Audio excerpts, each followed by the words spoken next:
his curiosity satiated or his voice quieted.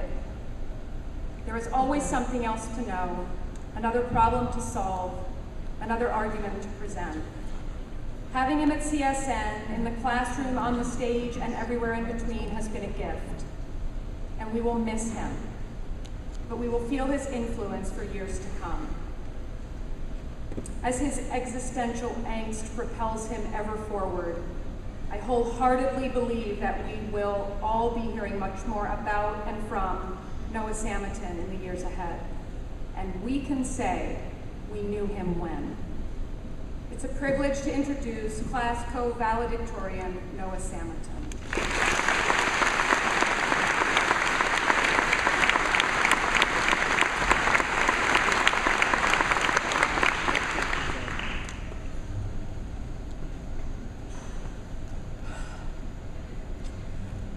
Graduates, faculty, family, friends, Romans, countrymen, I'm bored. I'll just come out and say it, and you're probably bored too. In fact, anyone who's been to a CSN graduation has seen this all before. The pageantry, the videos, and about how everything we learned in kindergarten. It's tradition, so we do it. Now, it's the typical job of the valedictorian to get up here and reference some jokes that only the seniors understand, like the Guild or the Shack in Pine Ridge. Then I'm supposed to share some embarrassing moment of my youth. You're all supposed to nervously laugh out of discomfort and pity, and we all have a good time. I get on my high horse and babble irreverently about how this is the moment and how we must seize the day. It's tradition, and that's why we do it. But that's a lot of ground to cover in such a short amount of time, and I'm glad I had Max here to share the responsibility. Now, if Fiddler on the Roof has taught me anything, it's that we cannot let our traditions and practices become too mechanical. Otherwise, they will lose their meaning. Now, don't worry, we all came here with expectations, and damn it, we want to hear all those empty graduation cliches. So without further ado, I can't believe we made it. We did it. We have a responsibility. We are the future. We are the best and brightest. Our education is just beginning. Live your dreams, and my personal favorite, believe in yourself. Now, since kindergarten, most of my experience in CSN has been characterized by trying to level up. The teachers warned us that everything we learned was supposed to prepare us for whatever came next. In 5th grade, we needed to be able to play the piano in music class. Otherwise, we couldn't go on to middle school. In middle school, we needed to win a character education award. Otherwise, we couldn't go on to high school. And finally, once we got to high school, we were told that we needed to write complete sentences. Otherwise, we wouldn't go to college. We have attended a college preparatory school, and that's what we've done. We have prepared, and now we're graduating. We are prepared to move on. Why is this night different from all other nights? As one of the proud members of one of the lost tribes of Israel, I have always been encouraged to ask questions like this. We've jumped a hurdle, we've cleared another objective. But today is important. It marks the end of our formal education as children. It marks our survival thus far, as well as the success of our families who have worked tirelessly to create the insightful, zany, and incredibly attractive group of young adults we've blossomed into. And because today is so important, we can't rush through it. We can't let it become mechanical and lose its meaning. We have to seize the day, and we have to milk every moment. Everyone on this stage is sick. By now, we have all contracted the contagious virus known as senioritis. For a long time before I was a senior, I thought it was one of those urban legends like Bigfoot or global warming. I thought it was just a convenient excuse used by teachers. But then I had an epiphany.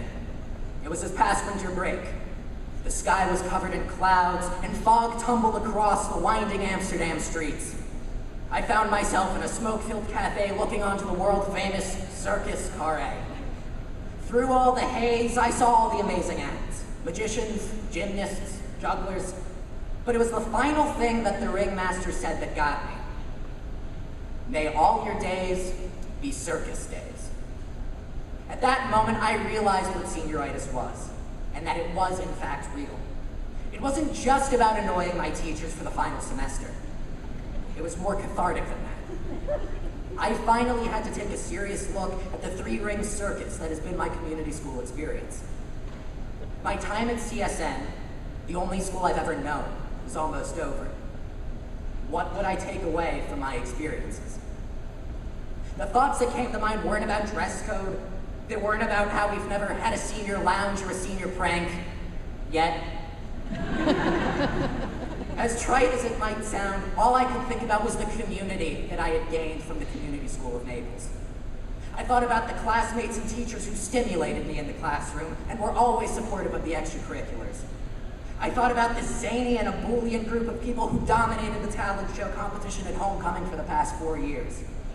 I thought about how this is the type of school that can have a football team and a professionally resourced theater company, and how this is the type of community where the football jock and the theater nerd can become best friends. As the time came for me to write this speech, I looked for the biggest cliche I could find, and I went into the LMA and grabbed CSN's copy of Dr. Seuss's Oh, the Places You'll Go. It took 18 years, a trip to Amsterdam, and a book intended for toddlers to finally understand that all I really needed to know, I learned in kindergarten. I found it ironic and fitting that the last book I ever checked out of this library, and the last book I've checked out in 10 years, was written by Dr. Seuss, a Dartmouth graduate. But I had completely forgotten that this was the exact book I donated to the school at my first grandparents' day in kindergarten. Today is a celebration of our last moments in high school. It also serves as a reminder that everything we needed in life was taught to us in our first year at the school. It seems only fair, then, that the last thing we do at CSN is have a little story time. As much as I wanted to condescend Dr. Seuss, I realized that his words weren't only an unabashed celebration of inevitable success intended to boost the self-esteem of preschoolers and directionless high schoolers, but he was also realistic. And now I would like to do a brief reading from Dr. Seuss's Oh, the Places You'll Go. I won't ruin it all, most of it's pretty happy. You won't lag behind because you'll have the speed. You'll pass the whole gang, and you'll soon take the lead. Wherever you fly, you'll be the best of the best. Wherever you go, you will top all the rest.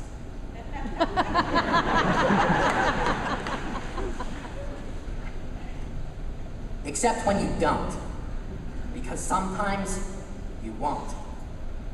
I'm sorry to say so, but sadly it's true that bang-ups and hang-ups can happen to you.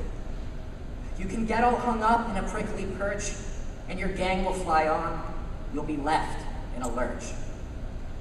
You can get so confused that you'll start into race down long wiggled roads at a breaknecking pace, and grind on for miles across weirdish wild space, headed, I fear, toward a most useless place.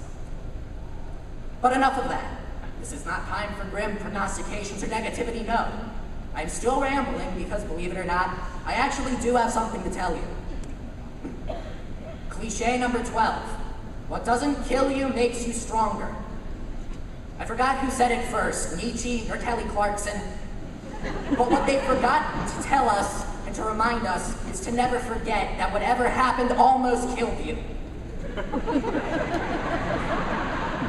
Now, I had the privilege of speaking to you as a class at our 8th grade commencement 4 years ago. Needless to say, the freshmen we were and the seniors we are two completely different groups of people. And even though it seemed like Mr. Luton was trying to kill us, we survived and we learned. The fact of the matter is, we are ready to move on. We have been successful up until this point, and all those college banners in the lobby show that. But all that today signifies is that the next step awaits us. As we leave the kiddie pool of adolescence and dip our toes into the deep end that is the real world, I anticipate that we will all be faced with hardships and complexities greater than whatever drama the 50 or so of us could stir up. Disappointment stings, and for driven, successful people, it is disorienting. It is our failure to become our perceived ideal that ultimately defines us and makes us unique. It's not easy, but if you accept your misfortune and handle it right, your perceived failure can be a catalyst for profound reinvention. Community is how we get through it. When we graduate from college, we will be totally different people from who we are today. Our goals will change. Our paths will change. The prospective engineering major could go into medicine or defy his parents and go to law school. The horse enthusiast could decide to open up a glue factory. The wannabe actor who's under 6'6" could go on to become a male model, or maybe even the President of the United States of America. For the 6 of you who are still paying attention, I realize I've worn out my welcome. So my fellow graduates, in short, don't forget what you've learned at this place. Remember what you learned in kindergarten. Try putting your iPhones down every once in a while and look at people's faces. People's faces will tell you amazing things, like if they're angry or nauseous or asleep. Find the community that works for you and embrace it. Leave your comfort zone. Go watch the musical or the softball game. Share your snack with someone. Find the people who support you, who challenge you, and who enrich your life. And when you find those Ron Sevels or Elizabeth Weavers, the people who are the game changers, who make the difference to you, show your appreciation.